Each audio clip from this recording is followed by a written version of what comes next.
Good morning बच्चों। चलिए सभी बच्चे अंतरा, व्याकरण एवं रचना बुक निकालिए।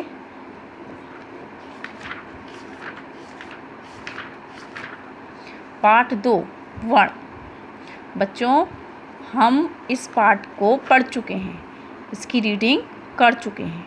ठीक है, आज हम इस पाठ की बुक एक्सरसाइज और प्रश्नोत्तर करेंगे। तो चलिए सभी बच्चे इस पाठ की बुक एक्सरसाइज निकालिए।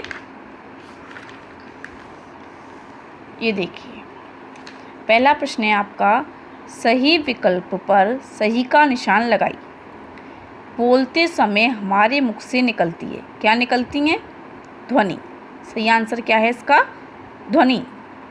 ठीक है, जब हम बोलते हैं तो हमारे मुख से क्या निकलती है? ध्वनि निकलती है। दूसरा देखिए, ध्वनि के लिखित रूप को क्या कहते हैं? जो ध्वनि है उसका लिखित रूप क्या कहलाता है? वर्ण। सही आंसर है इसका वर्ण। अगला, हिंदी में स्वर हैं। हिंदी में स्वर कितने हैं? 11। कितने होते हैं? 11।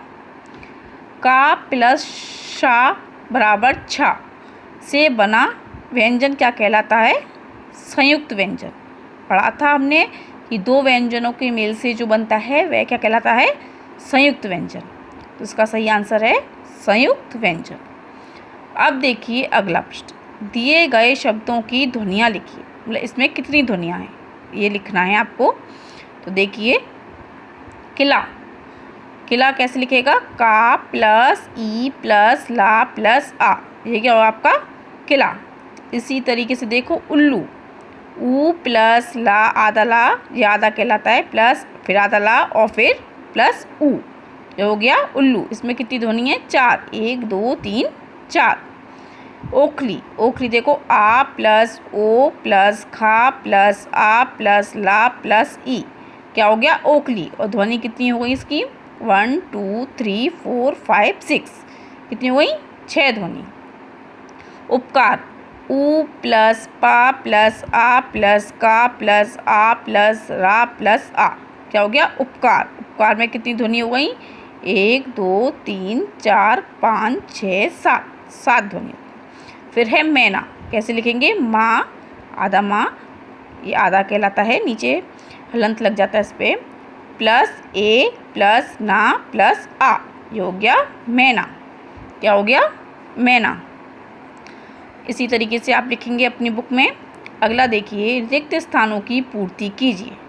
क्या है? रिक्त स्थानों की पूर्ति कीजिए। देखिए, भाषा की सबसे छोटी इकाई क्या कहलाती है? वर्ण। सही है, क्या आएगा इसमें?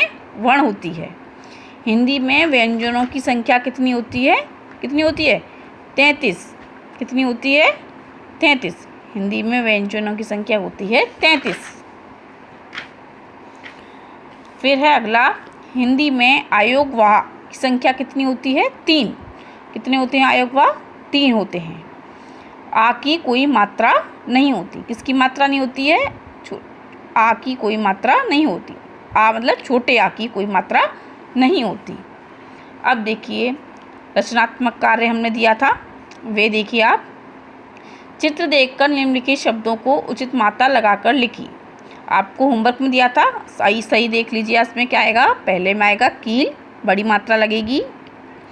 दूसरे में आम, फिर नर, किसान, गुलाब और औरत।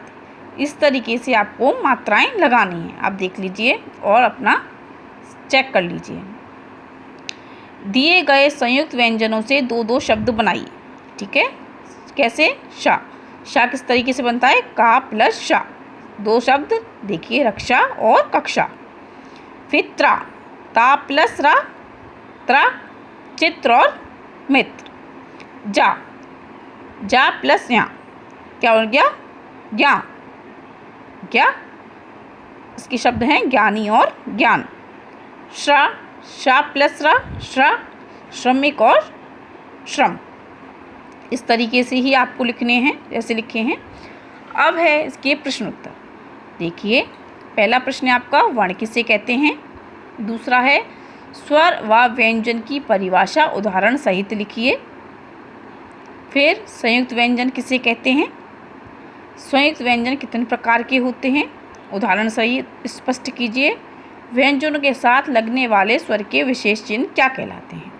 ये सभी प्रश्न आप अपनी कॉपी में से बुक में से उतारेंगे, प्रश्न उतारेंगे और ये हैं इनके आंसर। इसकी मैं अभी आपको कॉपी भेज दूंगी, आप उसमें से ये आंसर अपने लिखते जाएंगे, ठीक है? उसके आंसर लिखते जाइएगा। उत्तर दे रखे हैं, उत्तर 1, पहले प्रश्न नंबर 1 उतारिएगा, फिर उत्तर नंबर 1 लिखिएगा, फिर प्रश्न नंबर 2 उतार के उत्तर नंबर 2, इस तरीके से आपको करने हैं, ठीक है? इसके अलावा बच्चों आपको होमवर्क में आज जो होमवर्क दिया जा रहा है उसमें प्रश्न उत्तर करने हैं आपको फेयर नोटबुक में, अपनी CW नोटबुक में इस पाठ के, और एक एक्टिविटी दी जाएगी आपको लिखित और मौखिक भाषा के उदाहरण जो हैं आपको प्रोजेक्ट फाइल में बनाने हैं। जो आपकी लिखित भाषा और मौखिक भाषा दे रखी है, देखिए पीछे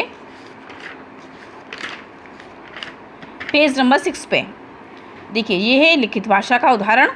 इन दोनों में से आप कोई भी बना सकते हो। मौखिक भाषा का उदाहरण है, ये आप कोई भी बना सकते हो, और ये आपका लिखित भाषा का उदाहरण। तो इस तरीके से दोनों के एक एक उदाहरण लिखने हैं। पहले मौखिक भाषा लिख के ऊपर इन दोनों में से कोई भी चित्र बनाइए अपने प्रोजेक्ट फाइल में, फिर लिखित भाषा डाल के लिखित भाषा का कोई भी चित्र बनाइए, ठीक है? ये आपको अपनी एक्टिविटी है, आपको अपनी फेयर नोटबुक में बनानी है।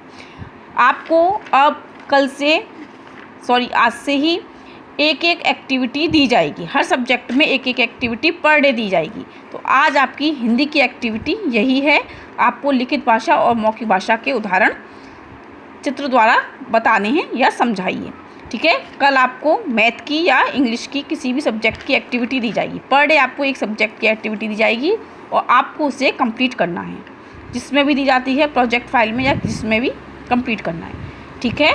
ओके बच्चों, तो आप अपनी बुक एक्सरसाइज फिल कीजिए और क्वेश्चन आंसर इसके अपने फेयर नोटबुक में कीजिए। ओके।